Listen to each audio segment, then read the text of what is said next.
According to the CDC, 50% of U.S. marriages will end in divorce or separation. Now, we've all heard this statistic time and time again, haven't we? Well, I like to look at data a little differently. What that means to me is since 50% of marriages end in divorce, anyone with half a brain can get married. Now, listen, I'm not judging anyone. I'm guilty. I'm a divorcee. I got married at the age of 28 and divorced almost 10 years later.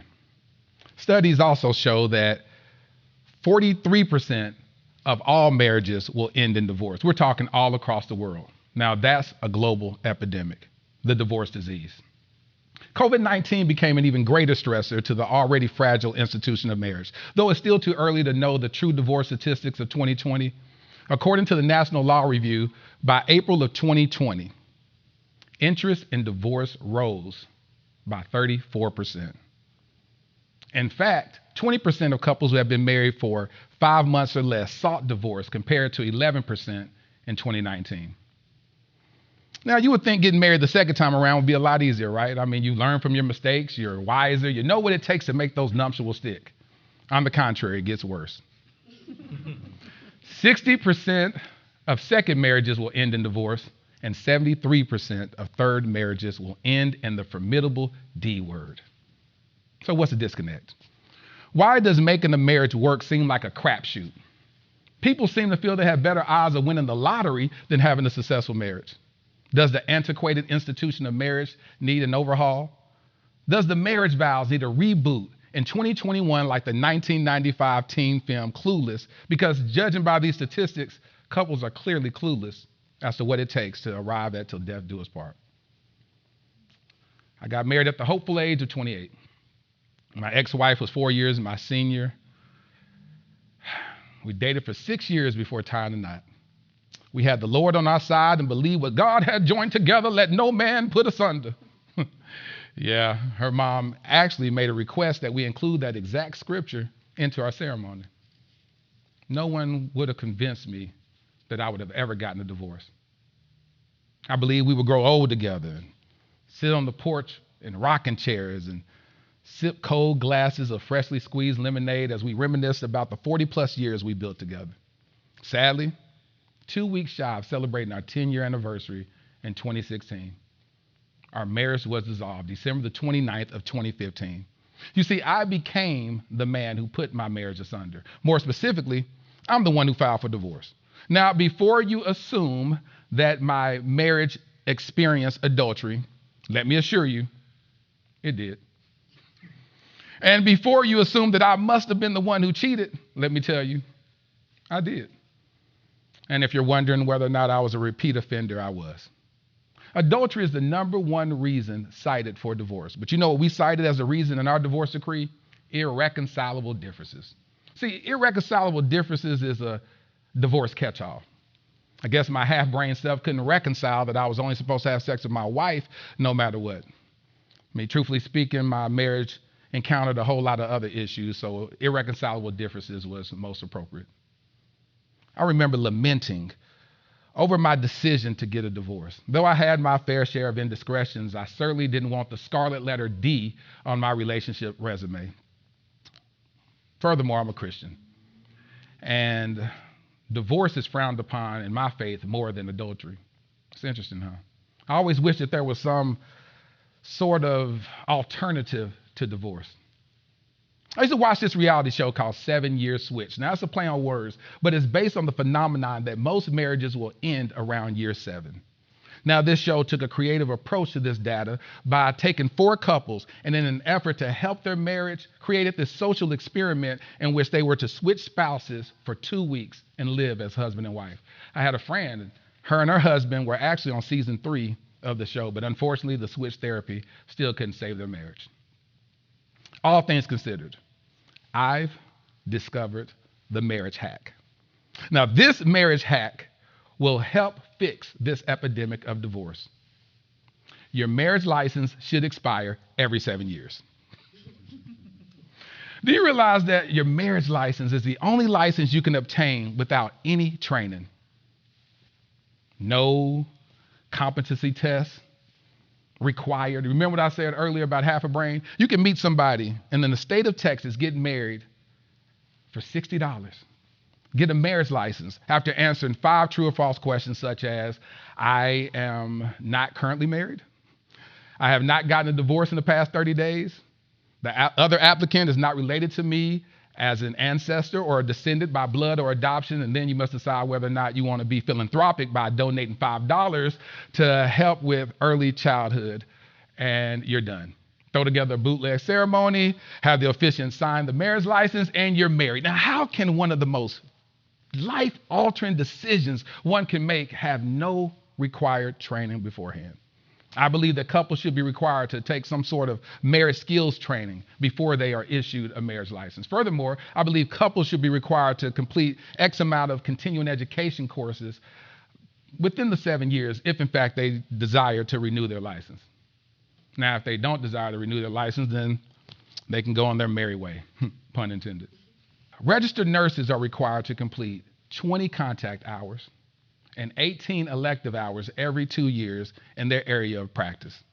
New judges are required to complete 30 credit hours in their first 12 months and 1.33 hours every month thereafter until the completion of their current reporting period.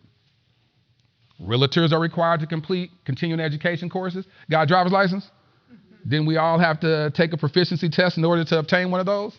Judging by the way some of y'all drive, I think y'all cheated on your test.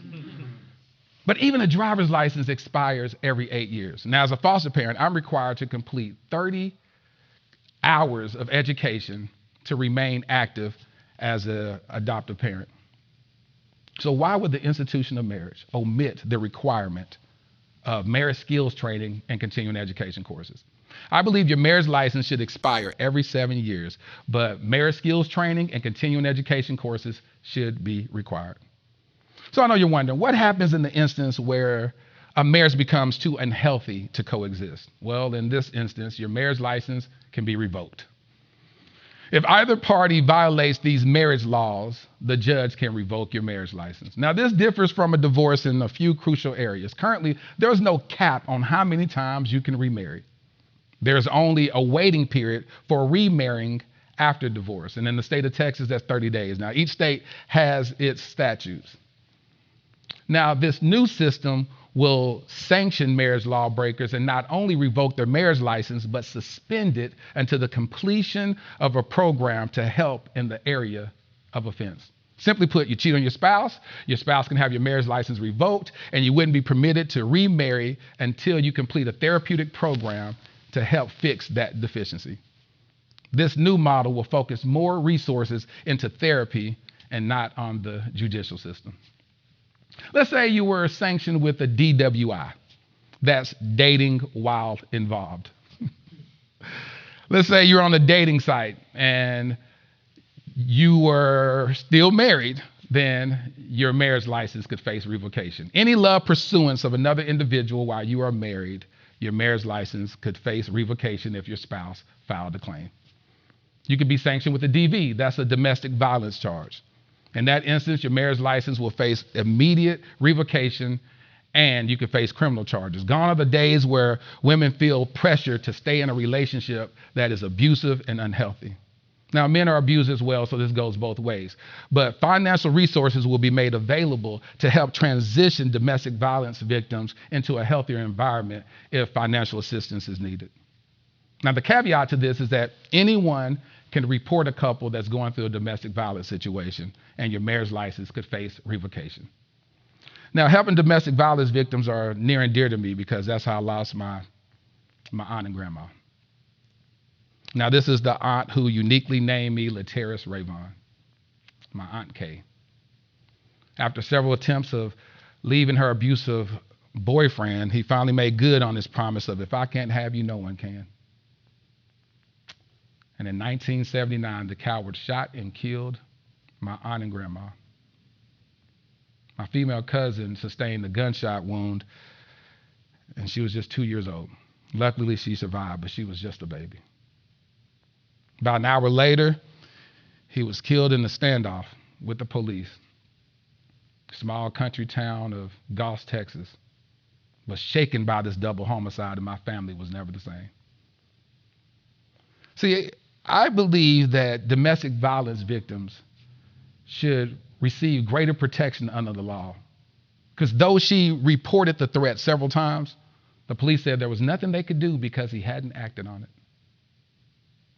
Your marriage license should expire every 7 years, but marriage skills training and continuing education courses should be required.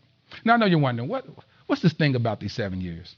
Well, we touched on this earlier in the example about 7-year switch. But the term 7-year itch became best known as the title of the 1955 film starring Marilyn Monroe and Tom Ewell. Do y'all remember the infamous scene of Monroe's dress blowing up over a subway grate? Well, that's from that movie. Now, this movie, which was based on a play, was about a man who grew bored within his marriage after 7 years and was more susceptible to extramarital affairs. Now, this theory isn't to give men a pass, but studies show that whether it's a job or a purchase of a house, any long-term decision, we all get this sense of buyer's remorse at around 7 years. Studies as far back as 1922 shows that most marriages end around year 7. The irony in the number 7 symbolically meaning completion. It's ironic, huh? Now, for those of you who stay abreast on pop culture, how many of y'all know who Kim Kardashian and Kanye West are? Well, they filed for divorce this year, and guess how many years they were married? You guessed it correctly, 7 years. How beautiful would it be if couples could recommit to one another every 7 years? I believe people would handle marriage a lot differently knowing that the marriage license expires every 7 years. Intentions will be clearer.